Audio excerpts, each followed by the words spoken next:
प्रियजनों, प्रभु यीशु के मीठे और प्यारे नाम पर मैं आपकी सलामती की दुआ मांगता हूँ। मुझे बड़ी खुशी है कि प्रार्थना भवन यूट्यूब चैनल के माध्यम से प्रभु के वचन का प्रचार प्रसार दुनिया के कोने कोने तक पहुँचा है और प्रभु ने हमें इस योग्य बनाया कि हम इस यूट्यूब चैनल एवं टीवी चैनल के माध्यम से आप लोगों तक परमेश्वर का वचन फैला सके। आज मैं आपके साथ एक ऐसे मुख्य मुद्दे पर बातचीत करना चाहता हूं, मनन चिंतन करना चाहता हूं, जिसकी वजह से हमारे जीवन में बहुत सारी परेशानियां हैं और कोई भी व्यक्ति इस विषय पर मनन चिंतन नहीं करना चाहता है। आप सोच रहे होंगे कि आखिर ये कौन सा विषय है जिस पर मैं आपसे बातचीत करना चाहता हूं, और वो विषय ये है पाप। प्यारे भाइयों और बहनों, पाप इंसान के जीवन में एक घुन के समान है। जब लकड़ी में घुन लग जाता है तो वो लकड़ी को अंदर ही अंदर खोखला कर देता है और एक समय ऐसा आता है कि वो लकड़ी किसी काम की नहीं रह जाती। इसी तरह से मनुष्य के जीवन में भी यदि पाप या बुराई घर कर लेती है और पनपने लगती है तो उसका जीवन भी नष्ट होने लगता है। एक दूसरा सवाल हमारे सामने ये आता है कि आखिर ये पाप क्या है, ये पाप कहां से आया और इसके परिणाम क्या हैं और इससे कैसे बचा जा सकता है। इन तमाम सवालों के जवाब बाइबल हमारे सामने रखती है। मैं कोशिश करूंगा परमेश्वर की दया से और पवित्र आत्मा की प्रेरणा से कि आज हम इस विषय पर बड़ी गंभीरता से मनन चिंतन करें और अपने जीवन में इसे आत्मसात करें और इस बुराई से हम बाहर निकल सकें। बाइबल हमें बताती, योहन का पहला पत्र अध्याय 3 पद संख्या 4 में हम पढ़ते हैं कि जो पाप करता है वह ईश्वर की आज्ञा का उल्लंघन करता है, क्योंकि पाप तो आज्ञा का उल्लंघन है। इतना ही नहीं, संत पौलुस योहन के पहले पत्र अध्याय 5 पद संख्या 17 में लिखता है कि हर अधर्म पाप है। हर अधर्म पाप है, पर हर पाप प्राणघातक नहीं है। इसलिए पाप करना मतलब ईश्वर से दूर चले जाना, ईश्वर की उपस्थिति से दूर चले जाना।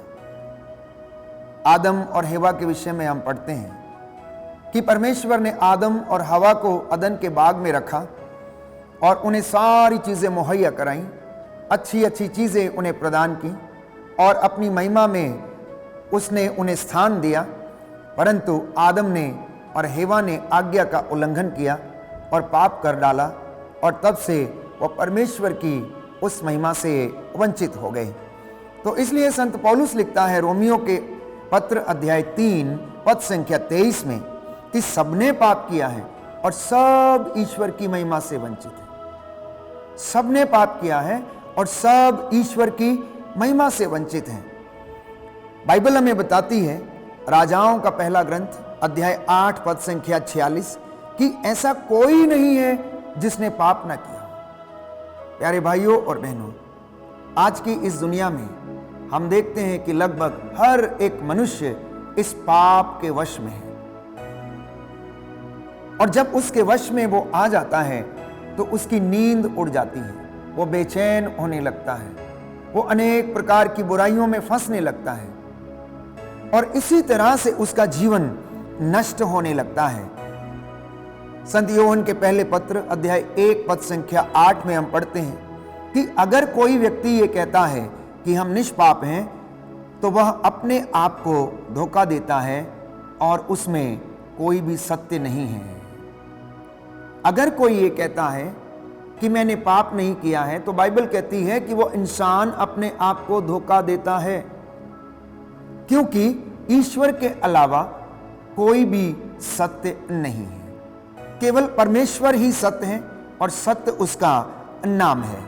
हम जानते हैं कि हमारे पूर्वज आदम और हेवा आज्ञा का उल्लंघन करने से पहले वो निष्पाप थे। उनका शरीर परमेश्वर के जैसा था, क्योंकि बाइबल कहती है कि परमेश्वर ने आदम और हवा को अपने प्रतिरूप बनाया जैसा परमेश्वर दिखता है उसने वही रूप आदम और हवा को दिया था।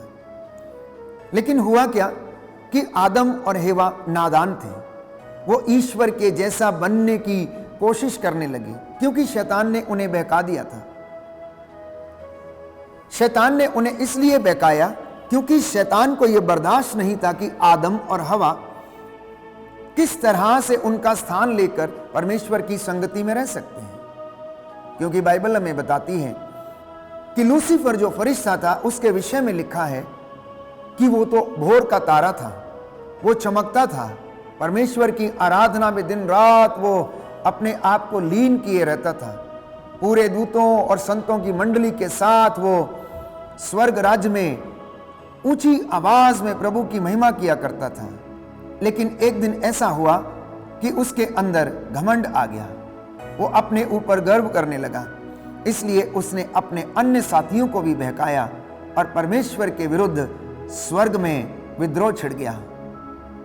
परंतु परमेश्वर ने यह बर्दाश्त नहीं किया और उसे उठाकर स्वर्ग से धरती के ऊपर पटक दिया। तो बाइबल हमें बताती है कि पाप की उत्पत्ति कहां से हुई।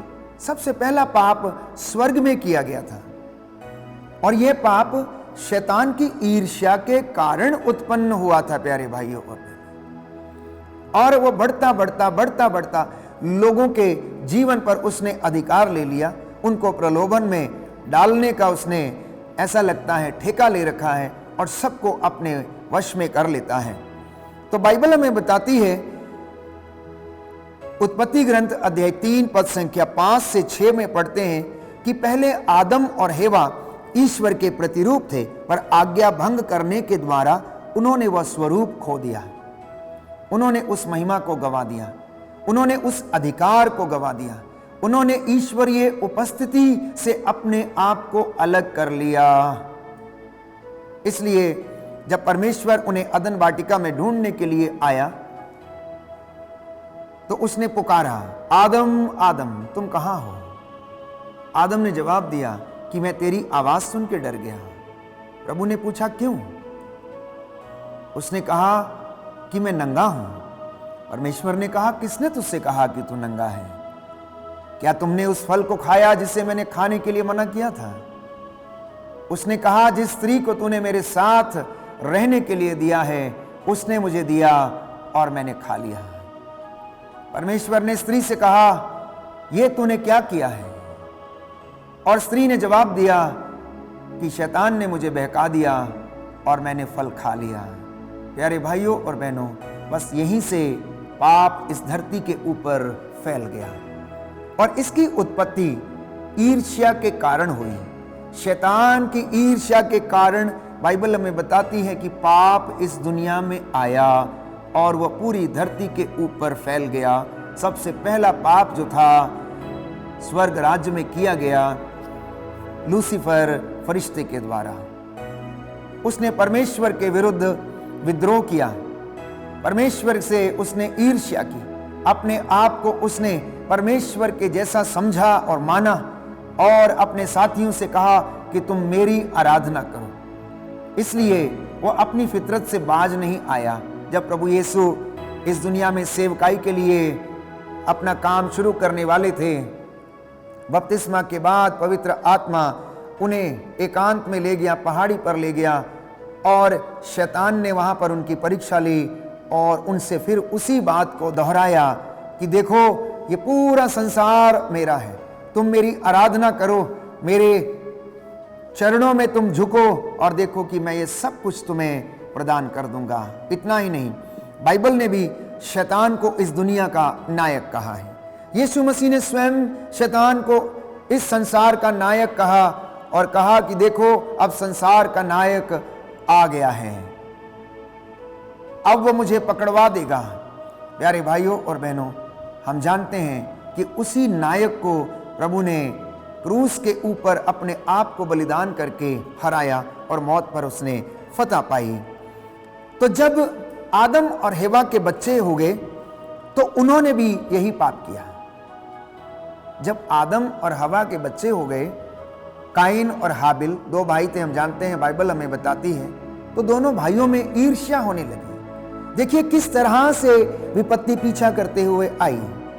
सबसे पहले शैतान ने स्वर्ग में प्रभु के विरुद्ध ईर्ष्या की और उसके बाद उसने आदम और हेवा से ईर्ष्या की, उन्हें प्रलोभन में डाला, वो विपत्ति में पड़ गए, महिमा से वंचित हो गए, उनके बच्चे हो गए, उनके बच्चे भी आपस में लड़ने लगे।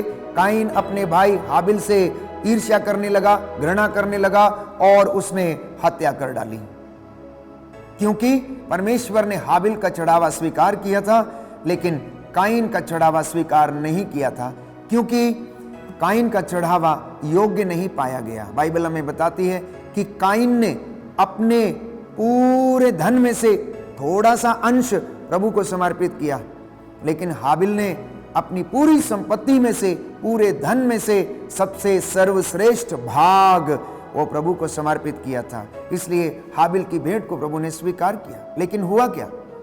काइन अपने भाई हाबिल से ईर्ष्या करने लगा, क्योंकि वो पाप का बीज जो था वो आदम और हवा के जीवन में बोया जा चुका था।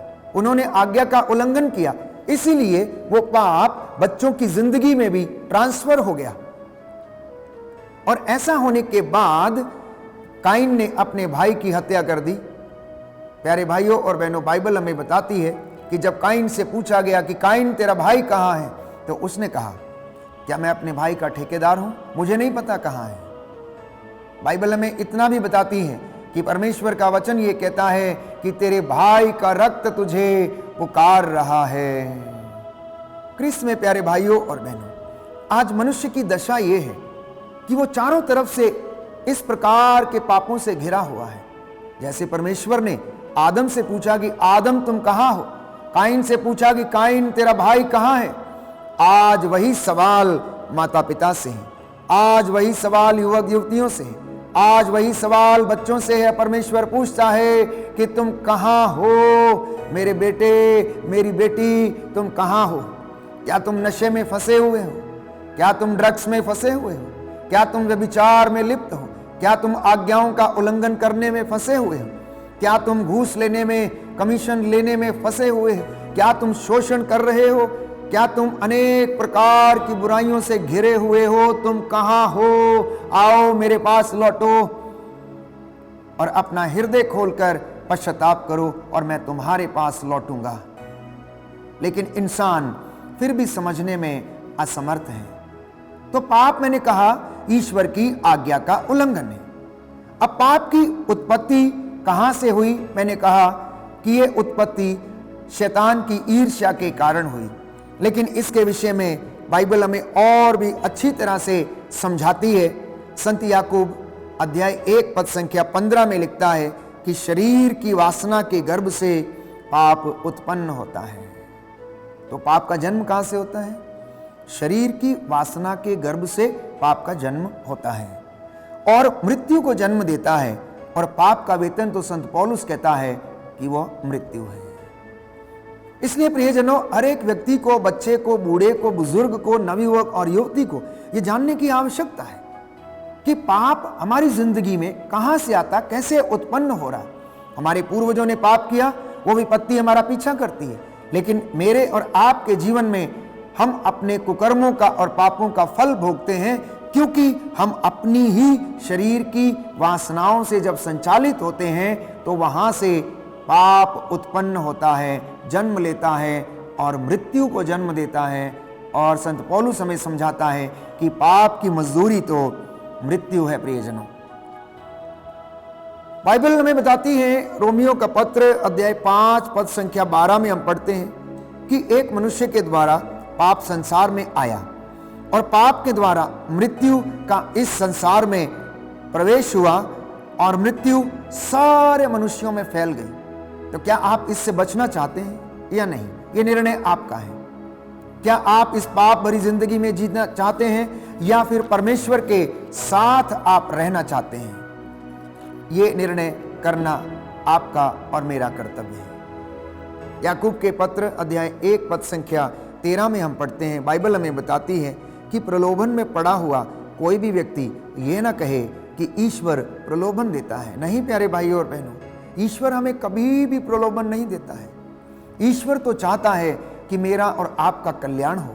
ईश्वर तो चाहता है कि मैं और आप उन्नति करें। ईश्वर चाहता है कि आपके घर फले फूले, आपके बच्चे आपके आंगन की शोभा बढ़ाएं, आप अपने कारोबार में उन्नति करें, आप प्रभु की इबादत में रहें, आप उसकी हुजूरी में बैठें, आप उसकी उपस्थिति से अपने आप को प्रसन्न करें।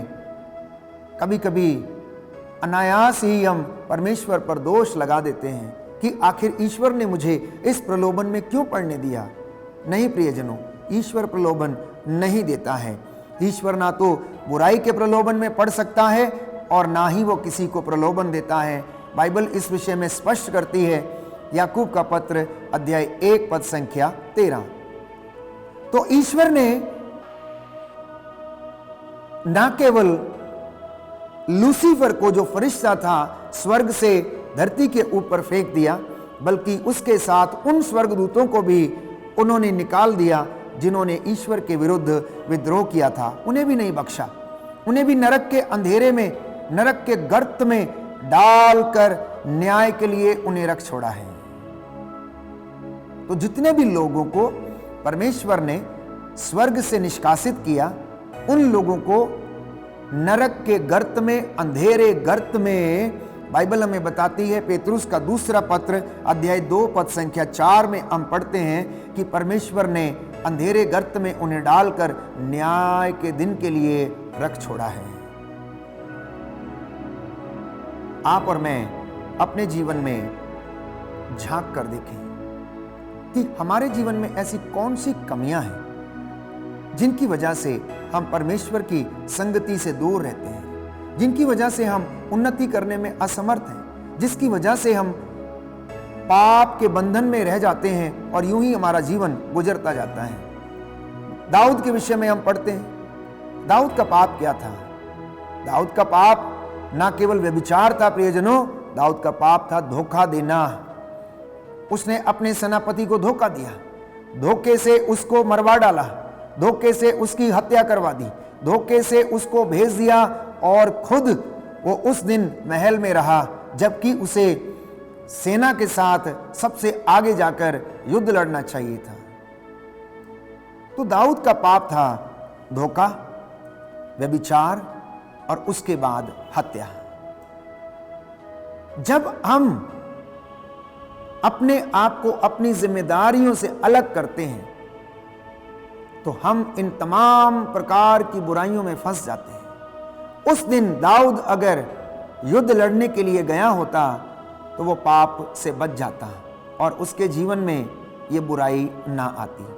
लेकिन उस दिन उसने मदिरा पिया, मदिरा पीने के बाद वो अपने महल की छत पर टहल रहा था और वहां से उसकी नज़र अपनी सेनापति की पत्नी के ऊपर पड़ी और वो उसके ऊपर मंत्र मुग्ध हो गया और उसने उसको बुलवा भेजा और उसके साथ रमण किया।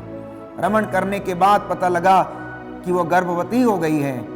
और प्यारे भाइयों और बहनों, आगे का किस्सा हम जानते हैं कि किस तरह से दाऊद ने न केवल उसके पति को मरवा डाला परंतु उसने उसके साथ धोखा भी किया।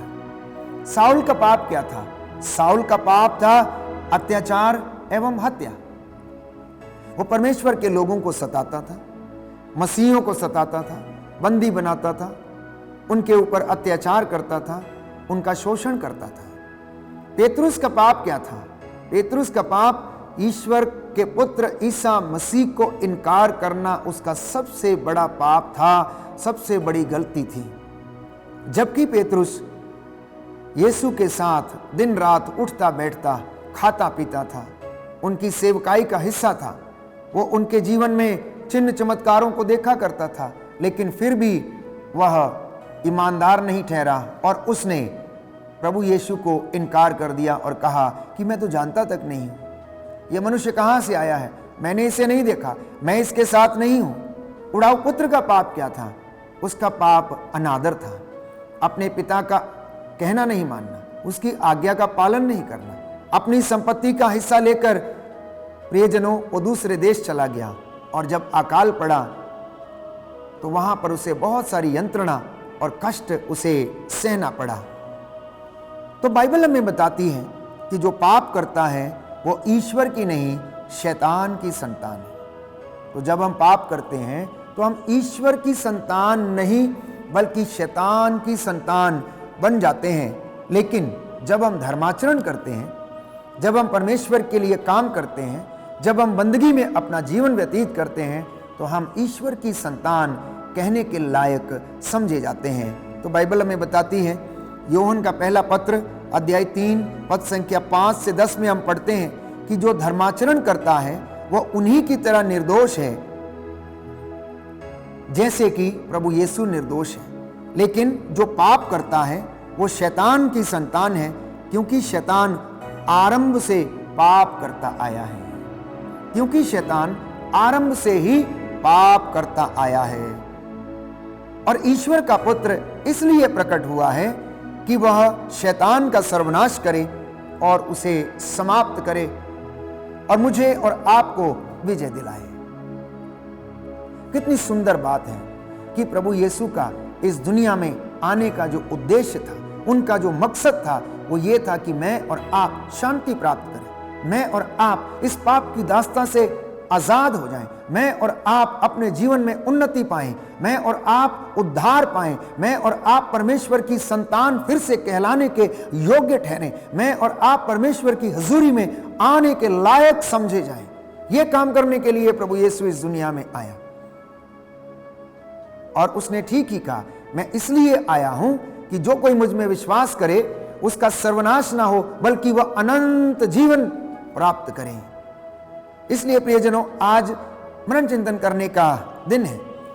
यह समय मनन चिंतन करने का है, अपने जीवन को झांक कर देखने का है कि मेरे जीवन में पाप रूपी घुन कहां पर लगा हुआ है। क्या मेरा मोबाइल मेरे लिए पाप का कारण बन रहा है, जिस पर मैं बहुत सारी चीजें, अश्लील चीजें या ऐसे षड्यंत्र या ऐसी बातों को करता हूं या देखता हूं या मित्रों के साथ साझा करता हूं, जिसके कारण वासना उत्पन्न होती है और वासना के गर्भ से पाप उत्पन्न होता है। क्या मेरी जिंदगी में ऐसा है?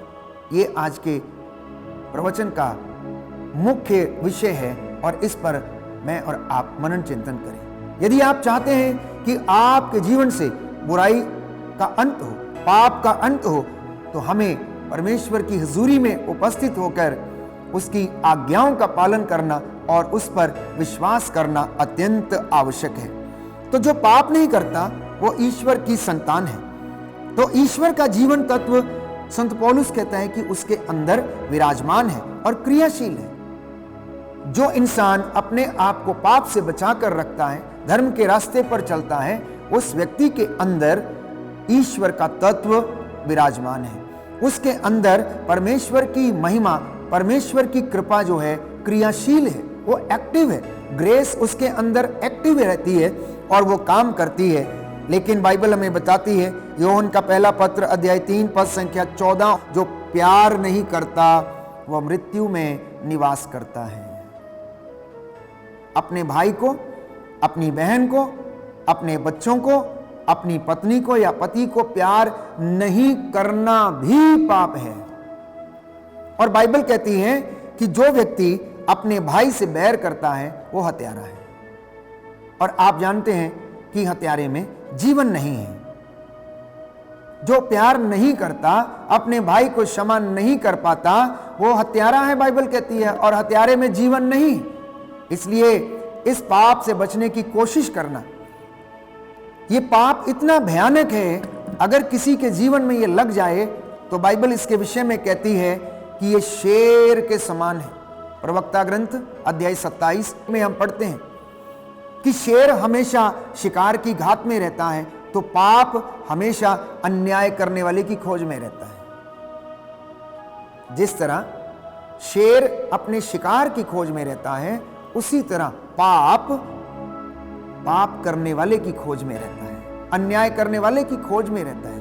कब उसे वो मिले और कब उसके ऊपर वो हावी हो और उसका मन उसे प्रलोभन में डाले और वह इस पाप के कारण अंधकार में आ जाए। इसलिए इससे बचने की कोशिश करना। बाइबल कहती है प्रवक्ता ग्रंथ अध्याय 21 पद संख्या 1 में, पुत्र क्या तुमने पाप किया है तो फिर ऐसा मत करना और अपने पुराने पापों के लिए क्षमा मांगना सांप के सामने की तरह पाप से दूर भाग जाओ। यदि पास आओगे तो वह तुमको काटेगा। उसके दांत सिंह के दांतों के जैसे हैं। वे मनुष्यों की आत्माओं का विनाश करते हैं। ध्यान देने योग्य बात है। सुनिए ध्यान से कि बाइबल ये कहती है कि पाप के दांत शेर के दांतों के समान है। और ये क्या करता है? आत्मा का विनाश करता है। पाप इंसान की आत्मा का विनाश करता है प्रियजनों। इसलिए हर एक मसीह को, विश्वासी को, हर एक मनुष्य को सावधान रहने की आवश्यकता है कि किस तरह यह पाप आपके जीवन को नष्ट कर सकता है। यदि आप इससे बचने की कोशिश करेंगे तो आपका जीवन, प्यारे भाइयों और बहनों, प्रभु की दृष्टि में निर्दोष रहेगा।